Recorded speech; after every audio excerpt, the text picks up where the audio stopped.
amasomo n'inyigisho kuri uyu wa mbere w'icyumweru cya gatatu cy'igisibo.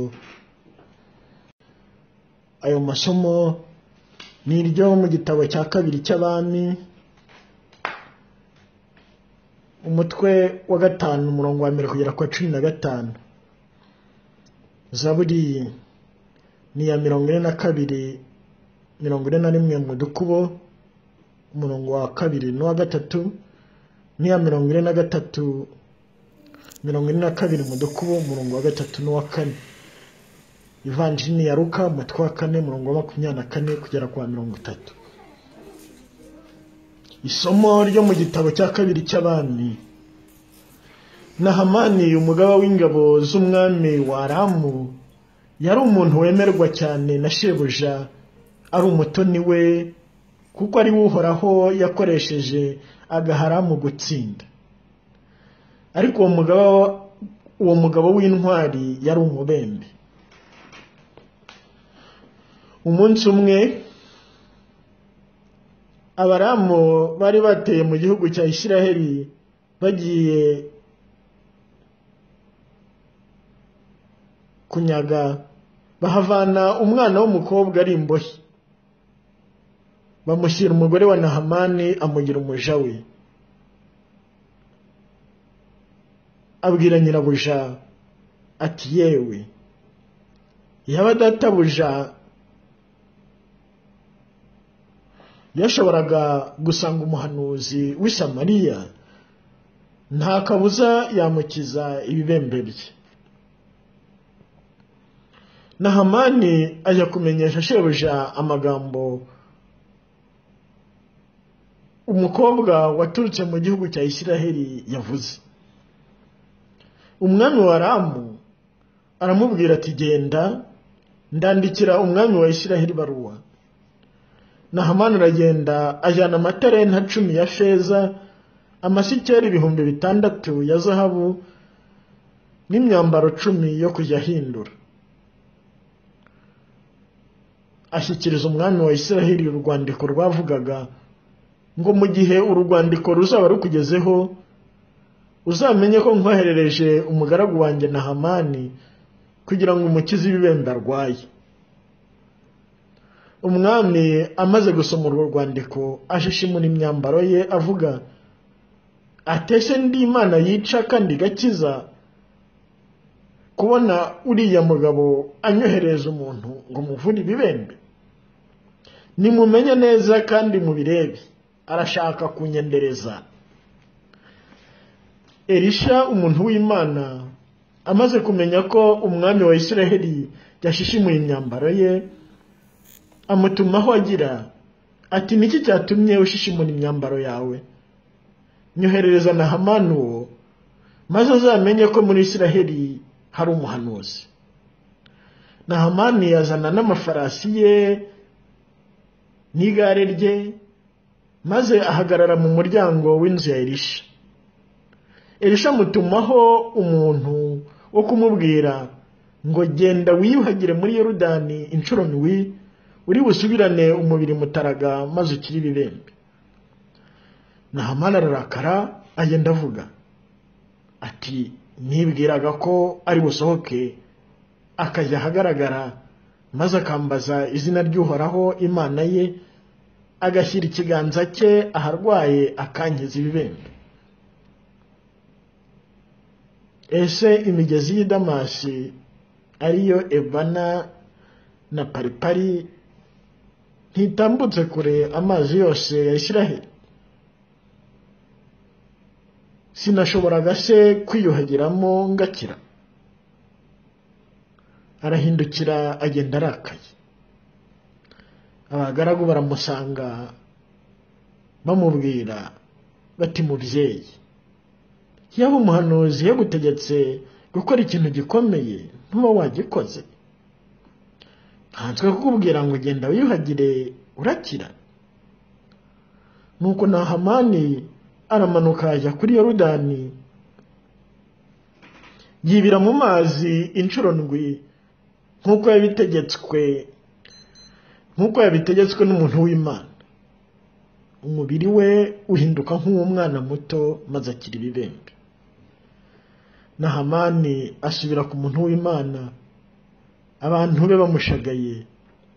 Ageze yarinjira, amuhagarara imbere, maze aramubwira ati, noneho menya ko nta mana iriho ku isi hose keretse muri Isiraheli. Ndakwinginze emera wakire ituro njyewe umugaragu wawe ngutuye.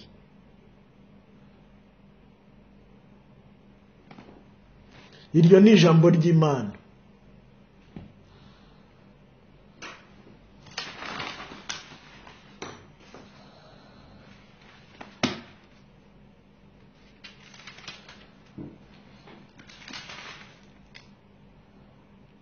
Roho yanjye ifite inyota y'Imana nzima, ese nzakubona ryari Mana yanjye? Uko impara yahagira ishaka amazi afutse, niko umutima wanjye ugufitiye inyota Mana yanjye. Umutima wanjye ufite inyota y'Imana, Imana nyir'ubuzima. Mbese nzajya ryari kureba uruhanga rw'Imana? Roho yanjye ifite inyota y'Imana nzima, ese nzakubona ryari Mana yanjye? Wohereza urumuri rwawe n'ukuri kwawe, bijye binyobora inzira, maze bizangeze ku musozi wawe mutagatifu, aho ingoro yawe yubatse. Roho yanjye ifite inyota y'Imana nzima, ese nzakubona ryari Mana yanjye? Ubwo nzegera urutambiro rw'Imana, nsange Imana nkesha umunezero wose, maze uhoraho Mana yanjye ngusingize, ngucurangire inanga. Roho yanjye ifite inyota y'Imana nzima, ese nzakubona ryari Mana yanjye? Nyagasani Yezu nabane namwe. Amagambo yo mu Ivanjili ntagatifu uko yanditswe na Luka. Muri icyo gihe Yezu yungamo ati, ndababwira ukuri, nta muhanuzi ushimwe wabo. Ndababwira ukuri rwose, hariho abapfakazi benshi muri Isiraheli mu gihe cya Eliya, ubwo imvura yamaraga imyaka 3 n'amezi 6 itagwa, inzara ikoreka igihugu cyose. Nyamara muri bo nta n'umwe Eliya yoherejweho, uretse umupfakazi w'i Sarebuta ho mu gihugu cya Sidoni.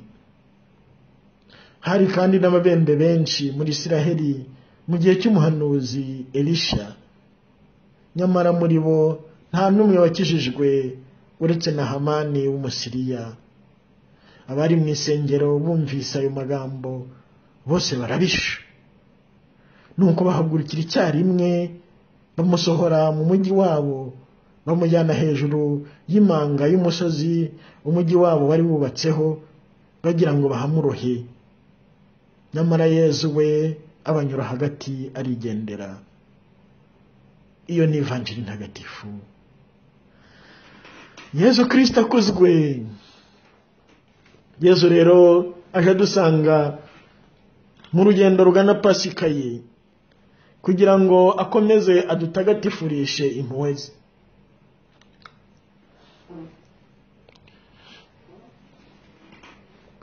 Aje rero mu ijambo rye yigaragaza nk'umukiza, ariko agakiza abamwemeye.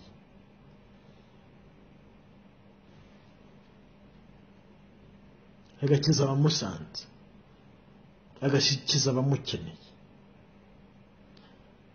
Iryo banga rero ryo kugira ngo umuntu ajye muri abo bamushaka, abo bamukeneye, abo bemera. Mu by'ukuri umuntu yakwibaza se, ese hakorwa iki? Habura iki? Kuki bamwe bemera abandi bakanga cyangwa bagahakana?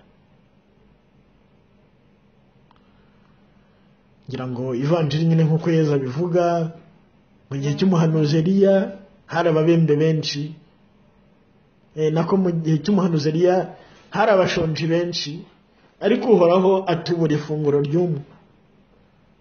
Mu gihe cy'umuhanuzi Elisha hari ababembe benshi, ariko uhoraho akiza ibibembe umwe. nawe w'umunyamahanga.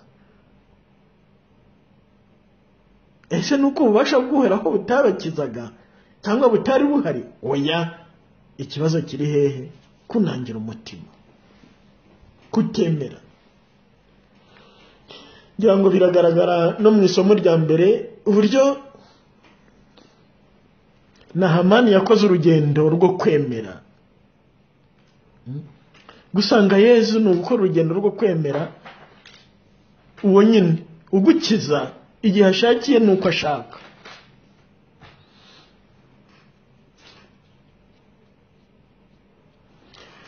Bimwe mu bigeragezo Nahamani yatsinze kandi twe muri rusange bidutsinda, ikintu cyitwa ubwirasi,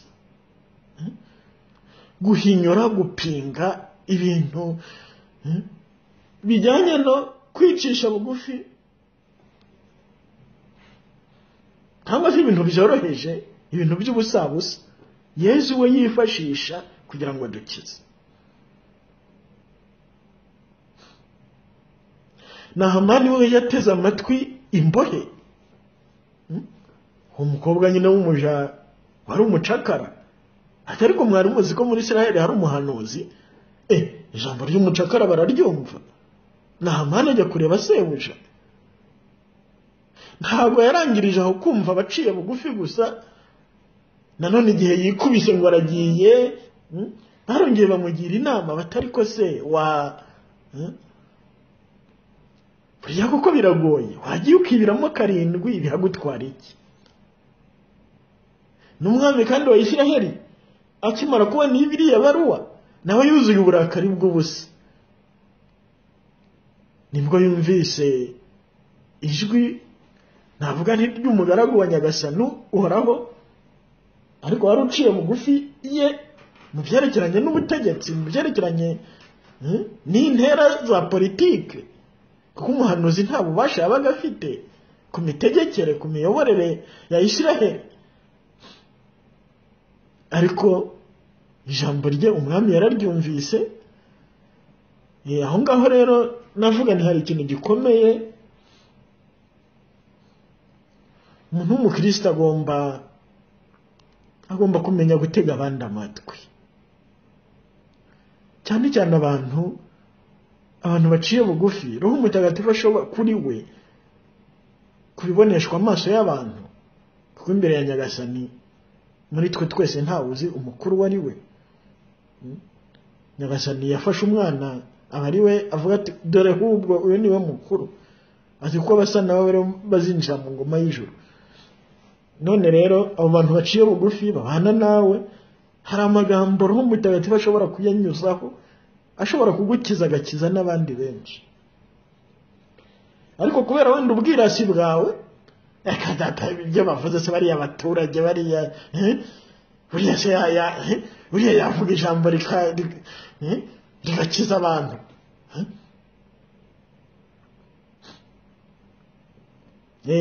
Aho ngaho rero ubwo bwirasi ni ukubwitondera cyane, kuko shitani irabukoresha. Shitani irabukoresha cyane, ikabuza ijambo rya Yesu Kristo gutambuka binyuze kuba yishakiye abantu baciye bugufi, kuba Yesu atuma uwo ashaka.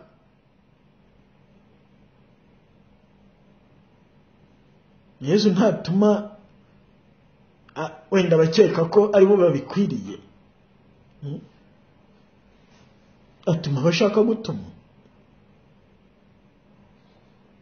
Kandi ijambo rye niba ari irye koko ntirihera.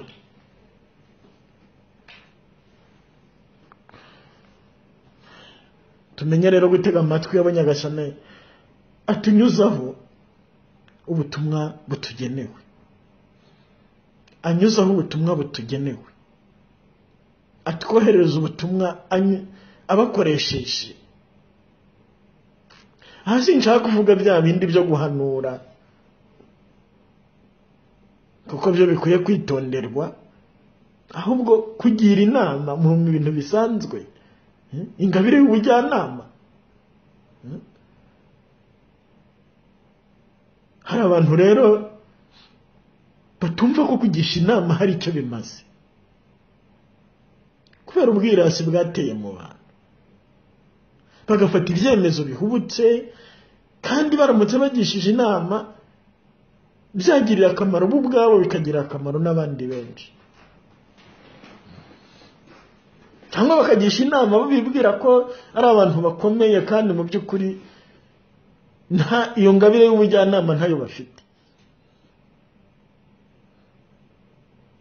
mu gihe hari abandi baciye bugufi roho mutagatifu yayihaye ariko bo badashaka kumva. Hari indi jambo twazirikanaho rijyanye no kurwanya ubwirasi bwacu. Uriya mwami wa Isiraheli igihe yavugaga ati ese ndi Imana yica kandi igakiza? Ndi Imana yica kandi igakiza? Iryo jambo buri wese yakwiye kurigirira igihe. Bityo igihe wishe ibintu kubera uburangare bwawe, kubera intege nke zawe, ukumva ko nyine udashobora gukora byose nk'umuremyi, ushobora gufata urwo ni urugero mfashe mu mirimo isanzwe yo mu rugo. Ushobora kuba uri ku meza ukabukomye ibintu biramenetse, kandi wenda watumiwe n'abantu, ugasanga nyine ubuze aho kwirwa. Kuki ako wenda ni akantu koroshye. Hari n'ibindi byinshi umuntu mbese uburyo tutihanganira kumwara, tugashaka gutunganya ibintu byose. Hari abantu barwaye indwara yo gutunganya ibintu byose, haba hari akantu kamwe gapfuye ugasanga ubwo arapfuye ararangije. Ese ndi Imana yica kandi igakiza?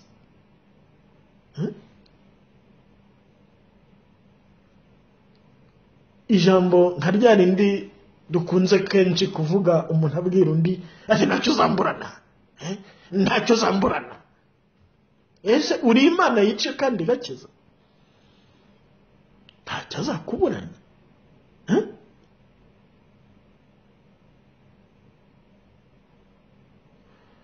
Ahandi nanone nukumenya gutega amatwi nyine iyo Mana Data na Mwana na Roho Mutagatifu. Nturiyo wowe, menya ko ariyo mutegetsi. Yesu Kristo niwe mutegetsi n'umukiza. Uwo waba uri we wese urategekwa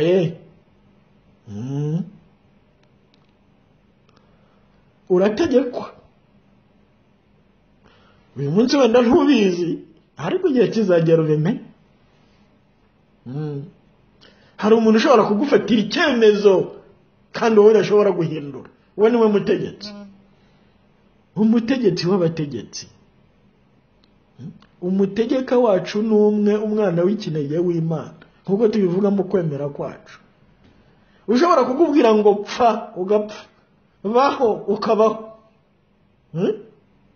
Uwo waba uri we wese. Niba Yesu Kristo agushyizeho ibiganza ninde wagukoraho muriyiza? Yesu Kristo, Yesu Kristo, Yesu Kristo. Ngo amadayimoni ubusa, Yesu Kristo, Yesu Kristo. Hahirwa abamwizera. Singizwa Yesu Kristo wadupfiriye ukazuka. Bavandimwe rero twicishe bugufi, dore ko ushobora gusanga twarigize utumana. Yagize utumana. Umuntu wicaye hariya mu biro bye nyine, abinjiye areba nk'ikimbwe haze, akababazize, akabareba n'ikizizi, azenguruka intebe.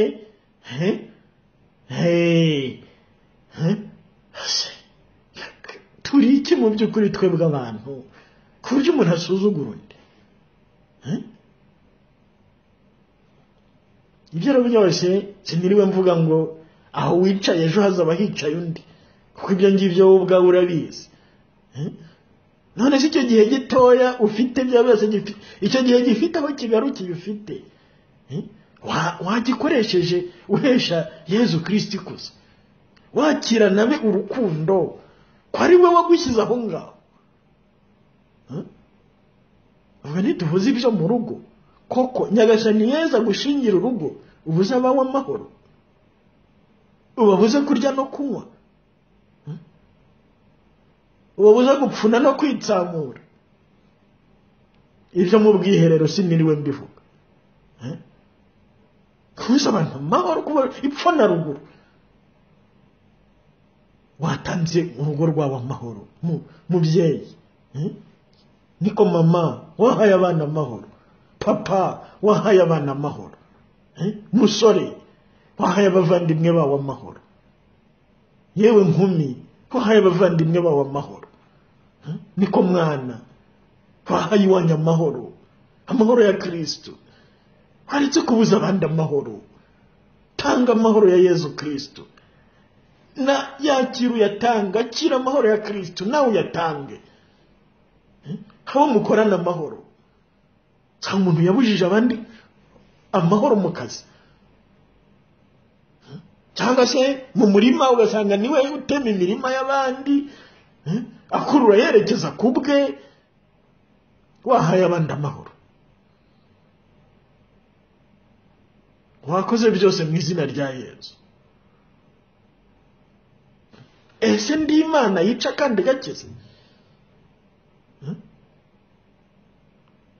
oya. umugani w'Abayisiraheli bati uhoraho niwe Mana, uhoraho niwe Mana.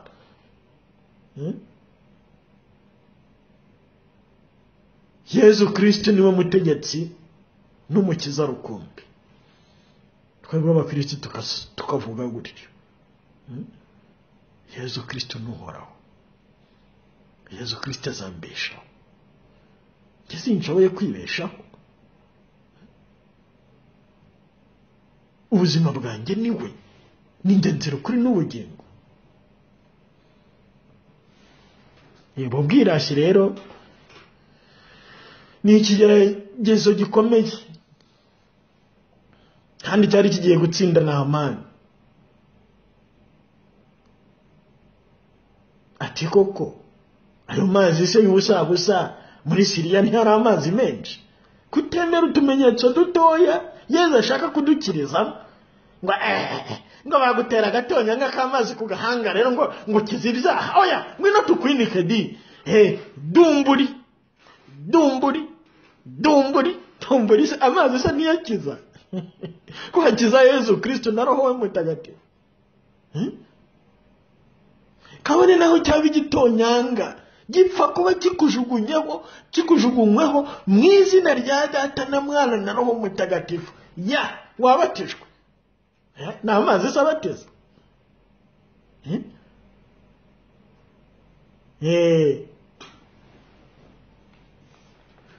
Nyagasani Yezu rero dukirisha utuntu tworoheje, ndetse nk'utuntu abana bakwita ubufindo rwose.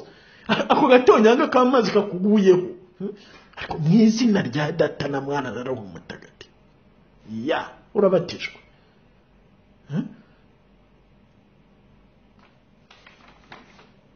ikimenyetso gikiza.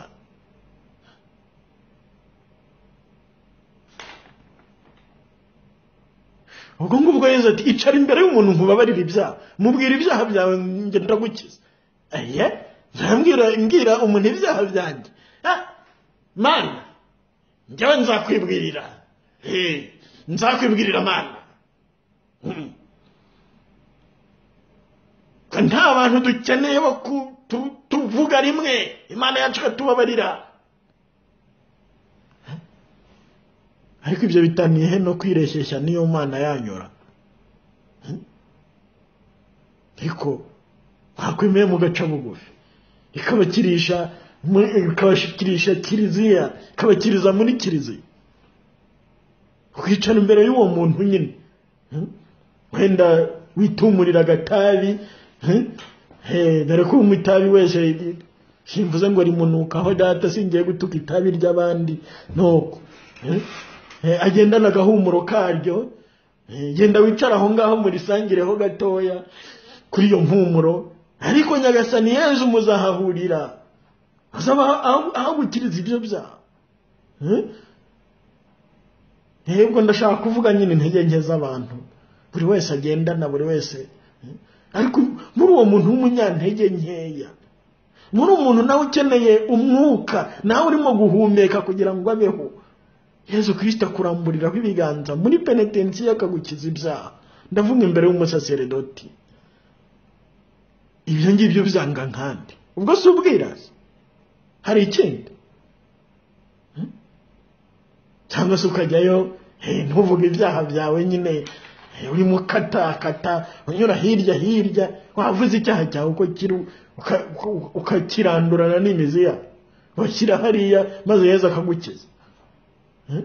Yesu urahima nde? Wakweretse muganga Yezu uburwayi bwawe maze akakwereka ubwiza. Yezu rero n'umukiza, tumwakire kubwo amasengesho ya Bikira Mariya adukiza ubwo bwirasi. Twinjira mu nzira yo kumvira nk'uko yumviye se kugeza gupfa agakiza abantu. Natwe twumvire kiliziya ye mu nyigisho zinyuranye, twumvire abatugira inama nzima, twirinde abashukanyi, uruhu baba bambaye rwose, imyambaro baba yambaye yose, kabone naho yabiyarituruje. Yezu Kristo twumva ijwi ryaho riri turikurikire, niwe mutegetsi n'umukiza. Ntasingirizwe mu buzima bwacu, ntasingirizwe mu batagatifu bose, cyane cyane mu byeyi Bikira Mariya, ntasingirizwa muri kiliziya ye kandi ayiyoboresha roho we mutagatifu budahwema. Singizwa Yezu Kristo wadupfiriye ukazuka.